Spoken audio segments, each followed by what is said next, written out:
อ๋ออันนี้ยิงกงนู่นฟอร์มูล่าอยู่นู่น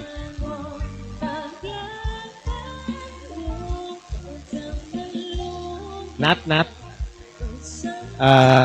เดี๋ยวนัดไปอยู่ตรงนู้นนะลูกตรงปลายเส้นตรงเส้นชัยช่วยจับเวลาให้หลวงพี่หน่อยว่าคันแรกอ่ะเขาถึงอ่ะเท่าไหร่เนี่ยไม่ใช่คันแรก นะก็คุณไทยเคยได้ยินคำว่าสุขที่ใจกับทุกข์ที่ใจไหมคะโอ้ขอบคุณมากใช่มันต้องมีคนกันรถด้านนู้นด้วยไม่มีพฤติกรรมของคนสวยแอมบูเลนซ์มาหรือเปล่าเนี่ยหรือไม่ได้มาแล้วกลุ่มหนึ่งนะคะที่อาจจะเลือกทานอาหารนะเอามาแล้วเนาะโอ้ขอบคุณมากแอมบูเลนซ์จากเทศบาลตำบลสุเทพเนาะเอาละเอาเดี๋ยว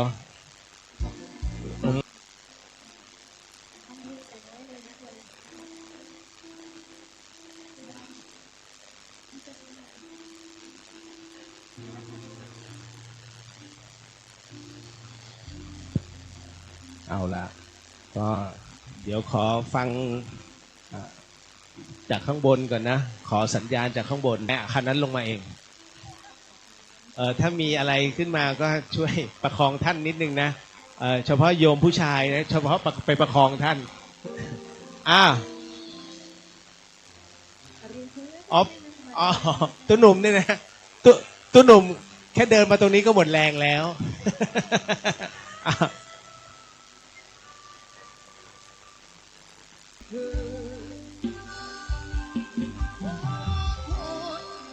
ท่านใดที่บันทึกภาพเอาไว้ไม่ว่าจะเป็นคันแรกเป็นหงใช่ไหมนะฮะหลวงพี่ถ้าพร้อมแล้วบอกหลวงพี่ด้วยจะได้ประกาศแบบนับไม่ใช่คันนี้นะคันนี้ไม่ใช่หงนะฮะไอ้คันนี้ที่มันลงมาเนี่ยอันนี้เขาเรียกผิดคิว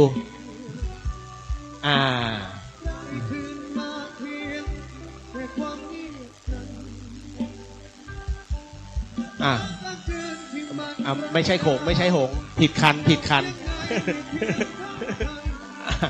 อ้าวคันแรกมายัง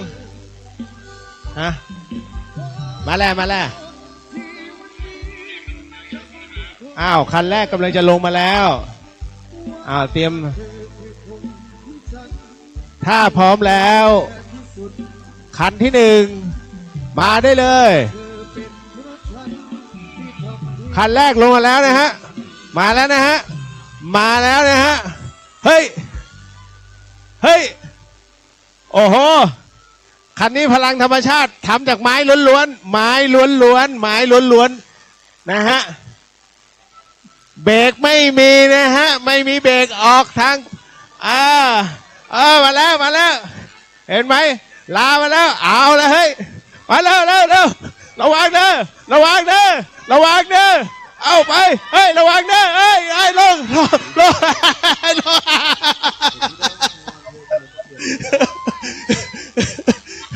เอาขึ้นมาไหลใหม่แล้วเฮ้ยเร็วมาเส้นชัยอยู่นู่นเนอะไม่เป็นไรเอาใหม่ขึ้นมาช่วยกันเข็นเร็วมาเอามาอีกหน่อยเป็นพลังธรรมชาติคุณโยมพลังธรรมชาติมาติดลมยังข้างหลังโอ้ยเนาะขึ้นมาอีกหน่อยยกอีกหน่อยนึงนั่นแหละแล้วเอาเฮ้ยเบรกหลุดเอาไปต่อโอ้ไอเนี่ยไม่น่ากลัวไอคันหงก็น่ากลัวโอ้โหไปต่อเอาเข็น1 2 3ไปฮึบเอาเบรกติดไว้เฮ้ยมนุษย์หินฟินตกของจริงอันนี้เป็นเฮ้ย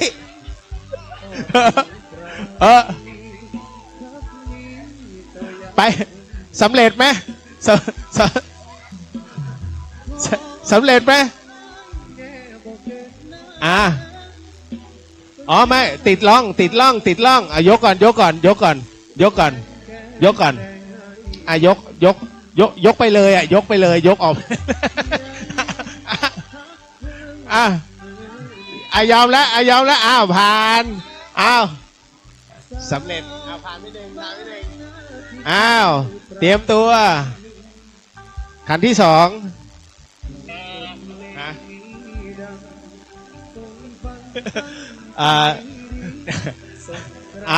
เตรียมตัวคันที่สองนะฮะคันที่สองกำลังมานะคันที่สองกำลังมากำลังจะปล่อยนะช่วงทำใจมา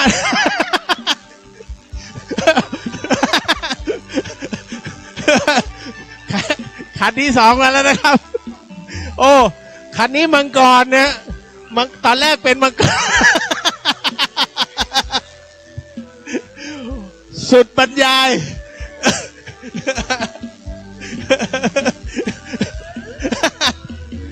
มันบินด้วยที่บอกเป็นมังกรตอนนี้ออกมาเป็นไก่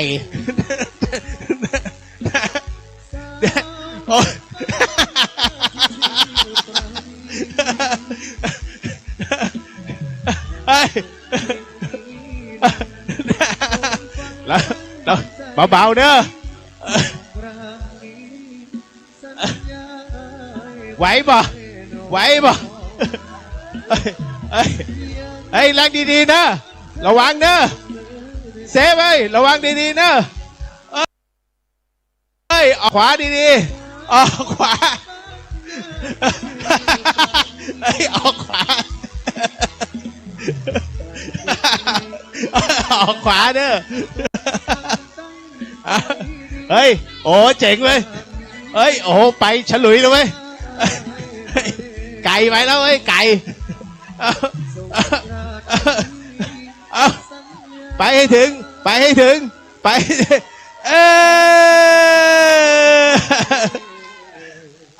เส้นชัยไว้สุดยอดผ่านพ้นไป1 คันโอ้เล่นเอาท้องแข็งเลยคันนี้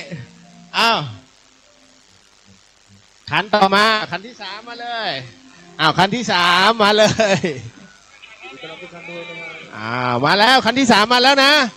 โอ้ยคันนี้มาเร็วระวังด้วยหลบเนอะมาแล้วมาแล้วโอ้มาแล้ว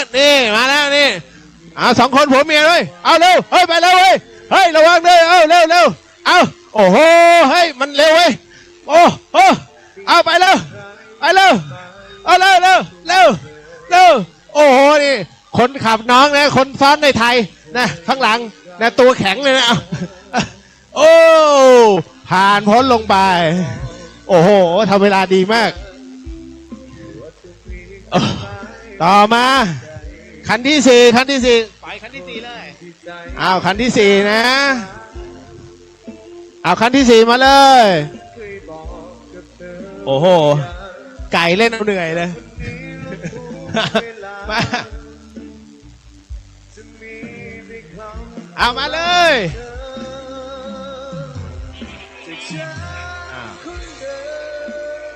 คันนี้เขาขอเวลาเตรียมรถนิดนึงโอ้ย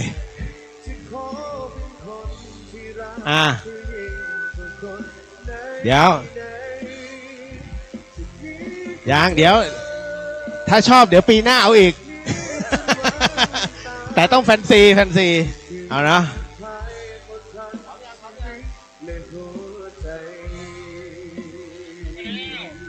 คันที่4มาแล้วลงมาเด้อโอ้ยเฮ้ยยังอ่ะโอ้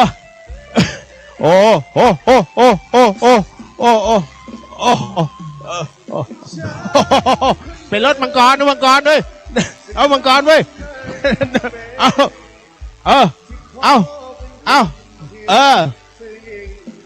หลวงพี่ได้หมดพลังธรรมชาติเพราะฉะนั้นจะไม่มีการปั่นลงไปเรื่อย ไปเรื่อยๆไปเรื่อยๆถึงยังจับเวลาด้วยจับเวลาด้วย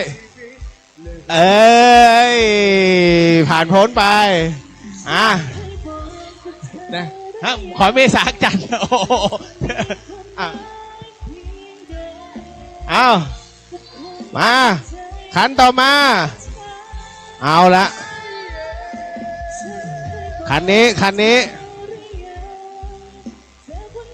มาแล้วมาแล้วโอ้โหคันนี้โอ้โหโอ้โหมันมีขวัญด้วยมีทอดมาแล้วรถพุ่มพวงโอ้ยทีมลูกล่ารถขายของเว้ย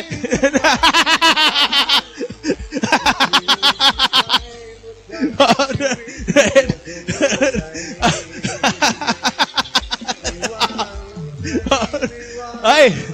เอาเฮ้ยผักเผือกหายหมดแล้วเฮ้ยโอ้ยเนาะ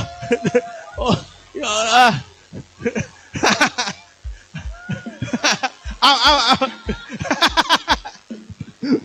โอ้ยเนาะเอาบ้านไอ้บ้านที่กองตัวเศร้าบ้านประเดี๋ยวนี้ลดราคา30,000เศร้านะเจ้า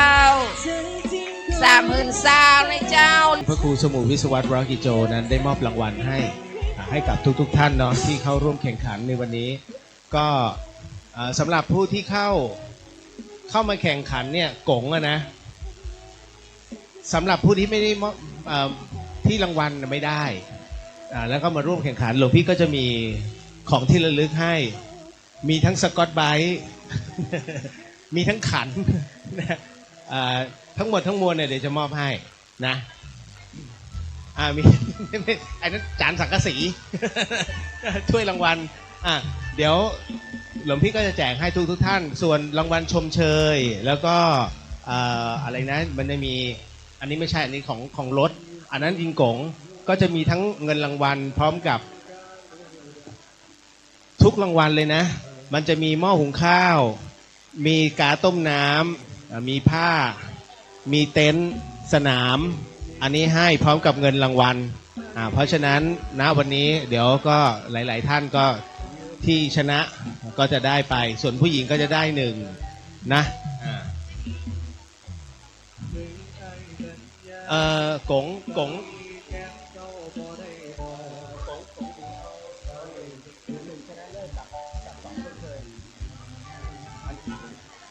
อันนี้กงหญิงกงชาย1 2 3แล้วก็ชมเชย2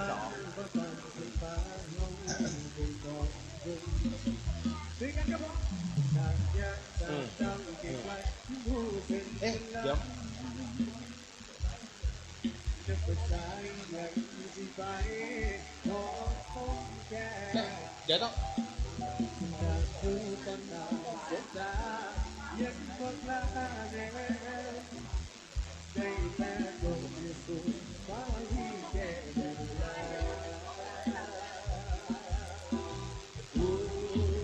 เดี๋ยวขอก็ช่วยยกเก้าอี้ให้อาจารย์หน่อยอาจารย์มาแล้วเดี๋ยวกำลังรวบรวมอยู่ตรงนี้เลยให้ท่านนั่งเป็นยาหม่องเลยพอดีเมื่อเช้านี้อาจารย์ต้องมาให้โอวาทกันแต่คราวนี้เนื่องจากว่าท่านพระครูสมุวิศวัตรวรกิโจเนี่ยได้มอบหมายให้หลวงพี่ช่วยดำเนินการตรงนี้แทนไปก่อนท่านมีกิจนิมนต์ซึ่งเป็นพระผู้ใหญ่นะที่ท่านปฏิเสธไม่ได้เนาะก็ไปที่ลำปางแล้ววันนี้ท่านก็รีบกลับมาจริงๆต้องมีภารกิจต่อเนาะหลังจากที่ท่านก็มองมอนิเตอร์เห็นพวกเราหัวเราะกันสนุกสนานนะท่านก็พอใจแล้วนี่แหละคือสมเหตุสมผลที่ท่านจัดตรงนี้ขึ้นมาเนาะของวัดฝายหินบ้านฝายหินเดี๋ยวขออนุญาตสำหรับผู้ที่เข้าแข่งกงผู้ชายที่เป็นรางวัล0ไม่อยากประกาศ0เดี๋ยวอาย เอาเป็นว่าคะแนนเท่ากัน อันไหนนะนี่เนาะ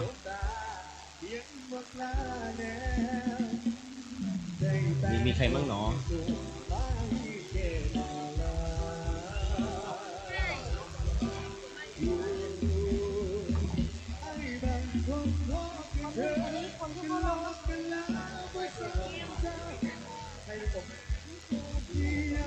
เดี๋ยวขออนุญาตนะครับก็โยมจะขอให้อาจารย์ช่วยจัดอีกครั้งหนึ่ง อาจารย์บอกเดี๋ยวก่อนขอเป็นปีหน้าได้ไหมโยมปีนี้ไม่มีงบโอ้คือประมูลกุฏิอ่ะต้องประมูลกุฏิกันแล้ว ถึงตรงนี้หลวงพี่ต้องบอกก่อนเนาะเดี๋ยวสักครู่หนึ่งไหนกงงั้นเก็บไว้ก่อนเอาเป็นรางวัลของผู้ที่แข่งขันรถพลังธรรมชาติเมื่อกี้นิดนึงขอทุกท่านที่เข้าแข่งขันเข้าแถวหน่อยพระไม่ต้องเอาเนนมายืนพอมานะตรงนี้เดี๋ยวมันจะต้องมีให้โยมนั้นซาวเสียงก่อนเพราะมันมีเสียงฮาพอๆกัน2 คัน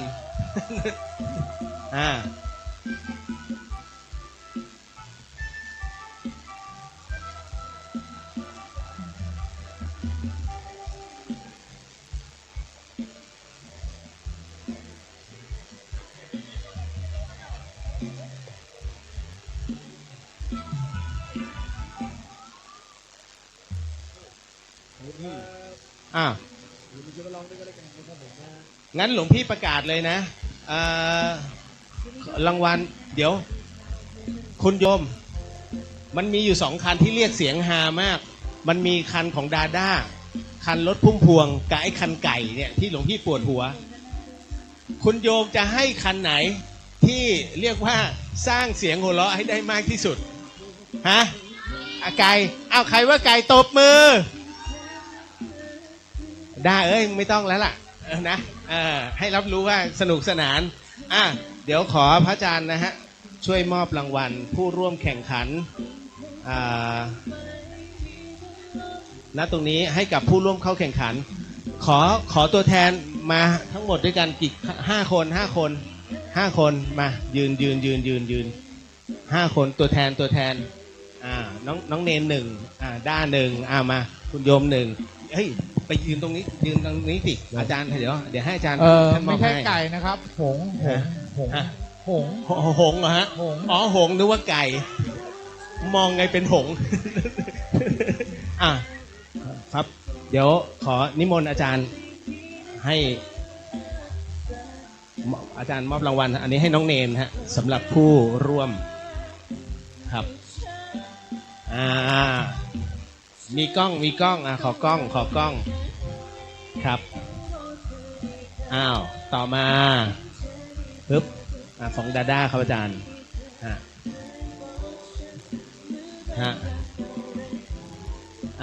ของโยมปึ๊บ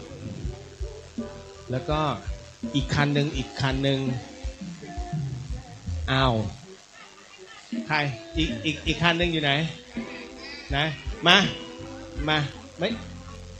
มาต้านมาฮึบต้องบอกว่าคนที่เข้าเส้นชัยได้เร็วที่สุดใช้เวลา1 นาทีกว่าคันไทยกับน้อง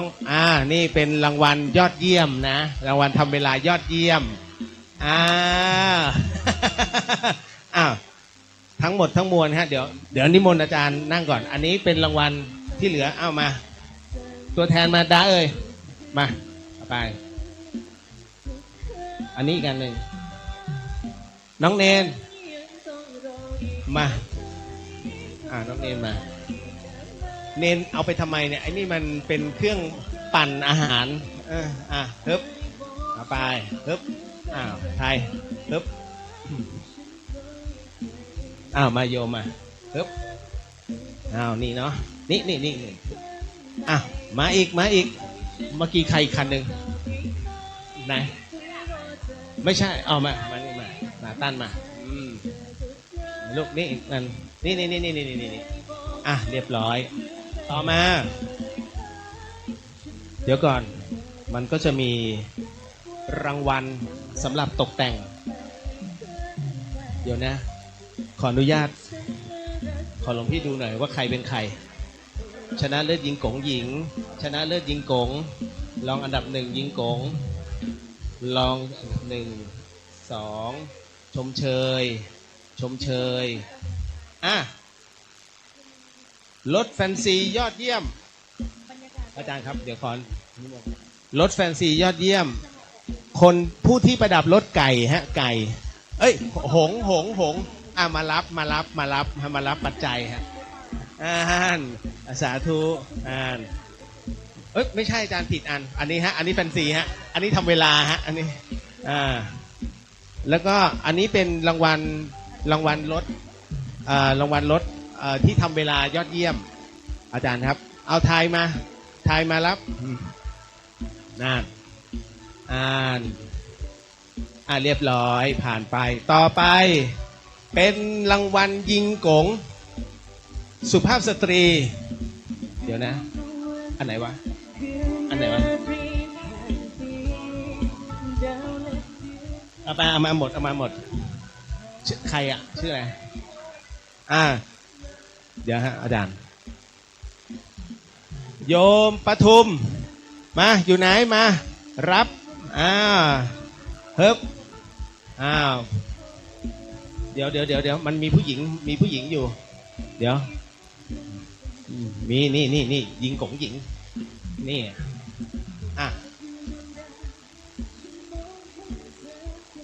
นะทั้งหมดเลยอาจารย์โอ้โหไม่เคยได้รางวัลเลยเยอะขนาดนี้ที่นี่เนี่ยอันนี้เป็นกาต้มน้ำแบบพับได้เด้อเคยเห็นไหมกาต้มน้ำแบบพับได้นี่อาจารย์รางวัลแล้วก็เดี๋ยวไม่ใช่อันนี้หลวงพี่ไม่ได้เตรียมเอาไว้สำหรับผู้โยมนุจรี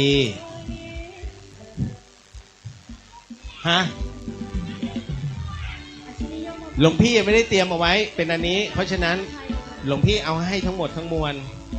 เอากระติกน้ำไปดูดเอาโมลิเนตไปเดี๋ยวไหนๆก็ไหนๆแล้วเมื่อกี้พระอาจารย์มอบให้แบบสดๆเลยนี่ลุกเลยมันเป็นเงินทอนให้นี่ทั้งหมดทั้งมวลต่อมาเป็นรางวัลของผู้เข้าแข่งขันยิงกงนะฮะอันนี้ชายอันนี้ผู้ที่ร่วมแข่งขันยิงกงมาที่ไม่ได้รับรางวัลนะเดี๋ยวผู้ที่ได้รับรางวัลนะก็จะมีหลงมีคุณโยมวิรัตมีโยมตุ๋ยอันนี้เป็นผู้ที่ได้รับรางวัลนะ1 2 3และชมเชยอยู่ไหนไหนมีชมเชยมีโยมไก่ได้ชมเชยแล้วใครอีกโยมสุรินทร์แล้วก็โยมชัยภูมิทั้งหมดอันนี้เป็นรางวัลชมเชยส่วนที่เหลือหลวงพี่ไม่ประกาศแต่มารับของที่ระลึกก่อนเอาคนที่ยังไม่ได้รับรางวัลก่อนมารับของที่ระลึกคนที่ชมเชยเดี๋ยวค่อยว่าอีกทีพระอาจารย์ครับเราจะมีขันนะฮะเราจะมีขันให้ครับเอามารับขันมารับทัพพีมาตรงนี้เลยพระอาจารย์เดี๋ยวขอนิมนต์อาจารย์หันหน้ามาทางนี้กัน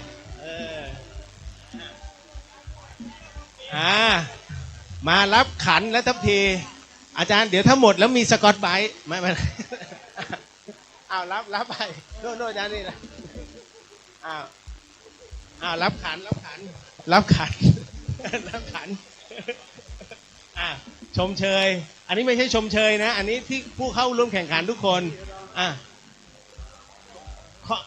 ได้รางวัลใหญ่ไม่เอาได้รางวัลใหญ่ไม่ต้องมารับผู้ที่มาร่วมแข่งขันแล้วไม่ได้รางวัลขอทัพพีขอทัพพีอาจารย์ทัพพีให้ ฮะอันนี้เขาเรียกตาหลิว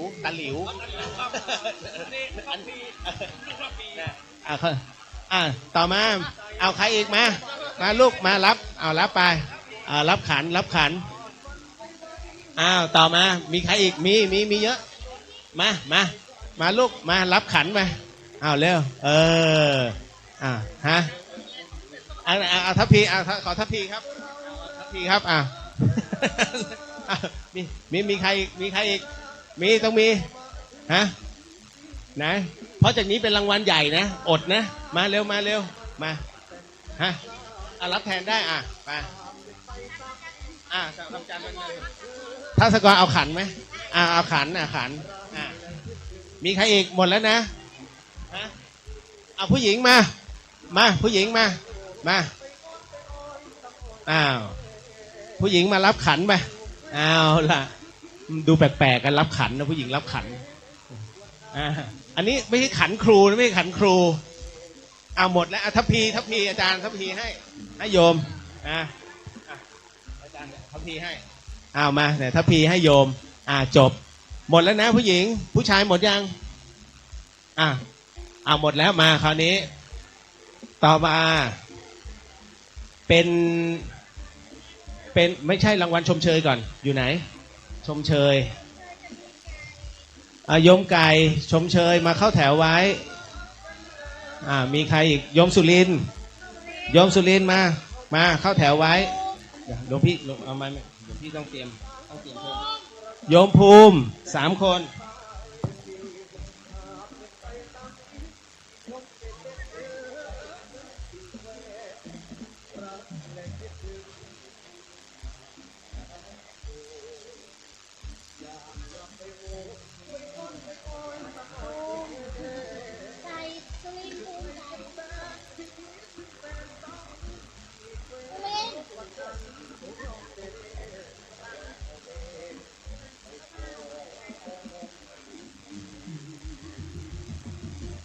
ต่อมา3 คนจะมีใครนะมีโยมภูมินี่ของโยมอันนี้โยมไก่ขอแก้วขอพัดลมนั่นแหละถูกต้องนั่นแหละไปพร้อมกันอันนี้ชมว่าเชยรางวัลที่ 1โยมไก่ไปแล้วโยมภูมิมาฮึบสาธุเอาโยมสุรินทร์มาฮึบมาเดี๋ยวมาไอ้ไข่ต้มไอ้ตัวทำลายความสมาธิเขาเนี่ยมาแล้วไอ้ไข่ต้มมาสาธุเรียบร้อยอันนี้ชมเชยต่อมาเป็นประเภทยิงโกงชายรางวัลรองชนะเลิศอันดับ 1อันนี้ก็คือผู้ใหญ่ตุ๋ยมารับรางวัลเนาะมาแล้วขอถ้วยรางวัลรองชนะเลิศอันดับ 2นะอันดับ 2มาฮึบนี่เลยฮึบ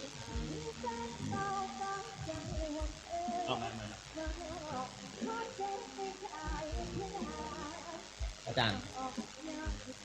ฮึบเอาละ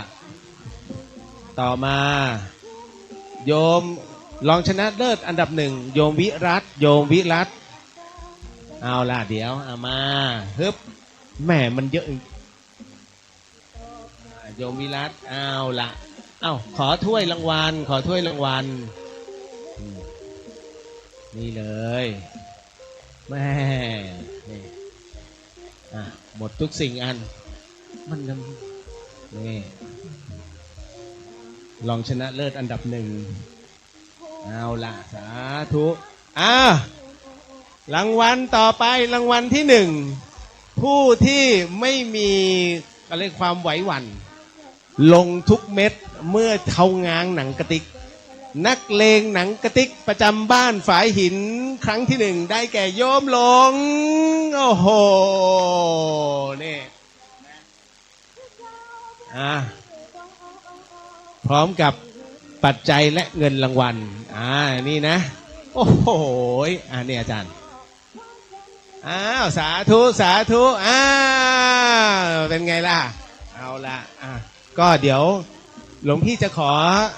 คุณโยมนิดนึงนะฟังโอวาทอีกหนึ่งครั้งให้พระอาจารย์เพราะว่าตอนที่เราแข่งขันกันนั้นเนี่ยก็อาจารย์ท่านไม่อยู่ก็ขออาราธนานิมนต์ท่านพระครูสมุวิศวัตรวรกิโจเจ้าวาดวัดฝายหินนั้นช่วยให้โอวาทสั้นๆกับหมู่บ้านเพื่อความสามัคคีกันในครั้งนี้ครับก่อนอื่นก็ขอบคุณท่านนิกพร้อมกับท่านโยทีมงานและพระภิกษุและสามเณรวัดฝายหินที่ได้มีกิจกรรมเสริมความสามัคคีสำหรับหมู่บ้านฝายหินทั้งบ้านเหนือและบ้านใต้ให้มีความสามัคคีกลมเกลียวกัน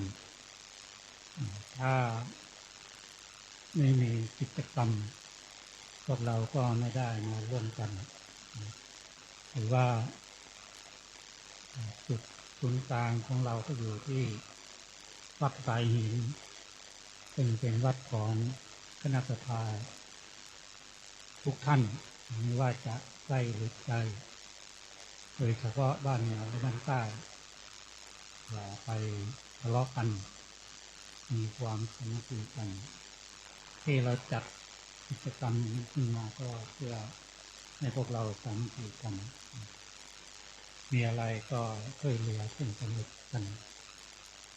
น้องช่วยพี่ช่วยน้องไม่ว่าไม่เป็นญาติกันเราก็ช่วยกันหรือว่าเราเป็นศิษย์ของวัดฝายหินกันไม่ว่าจะมาจากที่ไหนก็ตามต่างประเทศก็ตามมาอยู่บ้านเราจะเป็นลูกศิษย์ของวัดฝายหินทุกท่านถ้าพวกเรามีความสามัคคีกันแบบนี้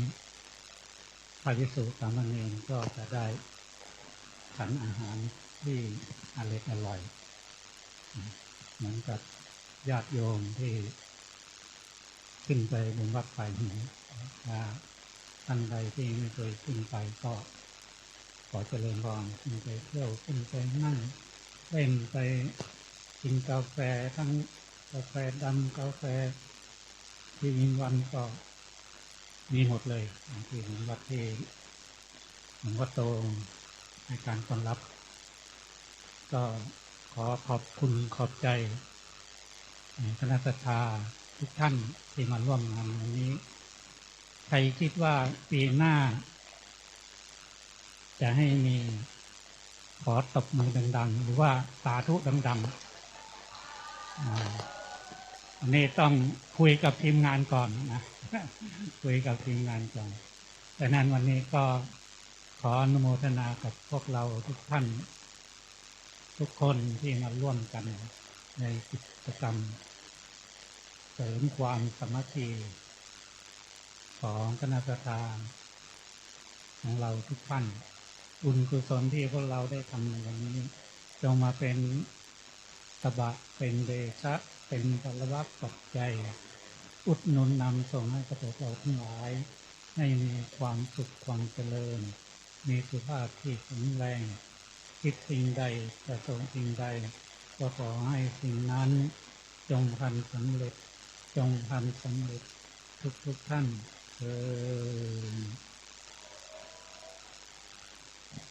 เรียบร้อยก็สุดท้ายแล้วอสม.อาจารย์บอกว่าเดี๋ยวช่วยมาถ่ายรูปหน่อยแล้วเดี๋ยวอสม.เดี๋ยวหลวงพี่จะแจกเครื่องคิดเลขให้เนี่ยฮะอันนี้อะไรเนี่ยโอ้ให้รางวัลไหนผู้ได้รางวัลผู้ได้รางวัลมาด้วยนี่อาจารย์มาขอถ่ายรูปหน่อยเร็วมามาได้มายืนตุโยผู้ที่ประดิษฐ์ประดอยหง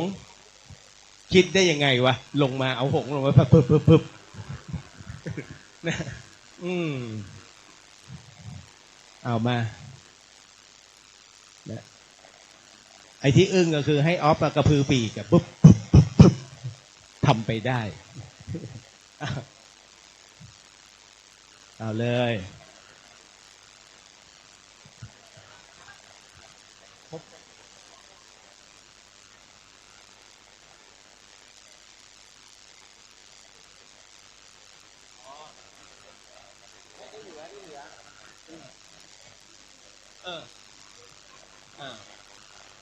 อสมมี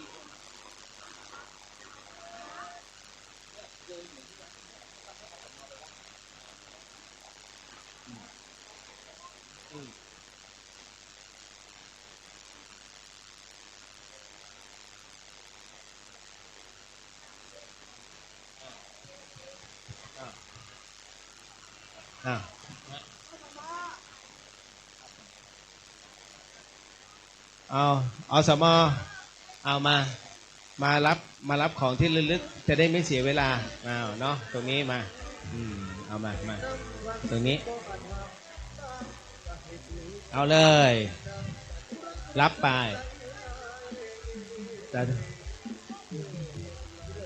เอ้าเหรอตอนนี้อยู่ภาคไหนบ้างครับผมตอนนี้ที่แน่ๆภาคใต้อยู่เยอะมากเลยนะฮะอีสาน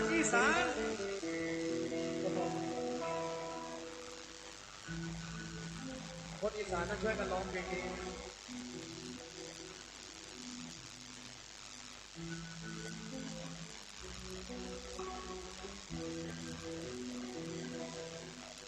วันนั้นที่ต้องมา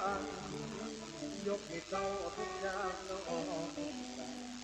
ผมหักคือทิ้งป้าน้ำตามันพอแล้วล้างตาใจมือแต่งยังมีโต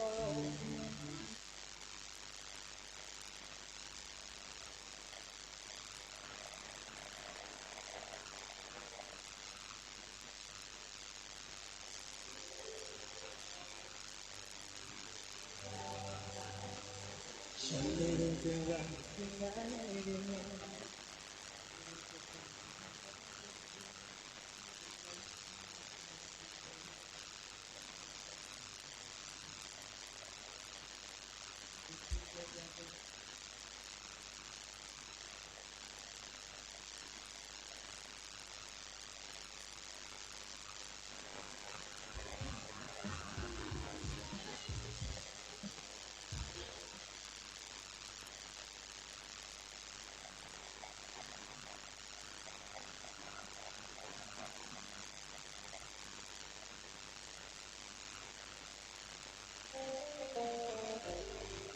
เดี๋ยวยังไงหลวงพี่จะขอรูปไปบ้างนะใครที่ถ่ายรูปเอาไว้บ้างไม่ว่าจะแข่งอะไรก็ตามหลวงพี่ไม่มีรูปมัวแต่ภาคอย่างเดียวตื่นเต้นเกินโยมกุญแจรถใครเนี่ยมอไซค์ใครเนี่ยมาวางไว้ตรงโต๊ะปลาหมึกตั้งแต่เช้าเนี่ยอยู่นี่มารับเนี่ยเป็นพวงสีฟ้านี่กะไม่มีไม่มียึดเนอะเนี่ยเอาไว้ต่อทุนได้แล้วเนาะ